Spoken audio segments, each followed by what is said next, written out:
వ్యక్తిగతంగా కంపెనీలు ఏవైతే కార్పొరేట్ కంపెనీలు ఉన్నాయో అవన్నీ ప్రభుత్వానికి అనుకూలంగా ఉండవు, ఎవరి పని వాళ్ళు చేసుకుంటారు. కానీ ఫిల్మ్ ఇండస్ట్రీ దగ్గరికి వచ్చేటప్పటికి మమ్మల్ని కలవలేదని వీళ్ళు అంటారు, లేదా తెలంగాణ గవర్నమెంట్ అయినా ఏపీ ప్రభుత్వం అయినా కూడా అదే విమర్శలు చేస్తున్నారు, మమ్మల్ని వచ్చి ఇండస్ట్రీ కలవలేదు అని. దీని మీద మీ స్పందన ఏంటి? అసలు నువ్వు ఇలాంటి కాంట్రవర్షియల్ అడగద్దని ముందే చెప్పా. ప్రభుత్వాలు మాకు పెద్దన్న లాంటి, మా అన్న తిట్టినా మేము పోయి మాట్లాడుకున్నాం.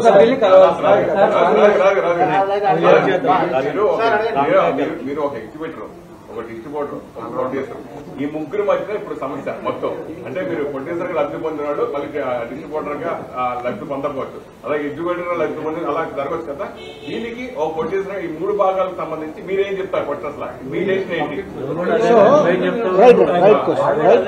ఇప్పుడు ముగ్గురికి సమస్యలు ఉన్నాయి, మూడింట్లో మీరు ఉన్నారు కదా. ముగ్గురికి సమస్యలు ఉన్నాయి.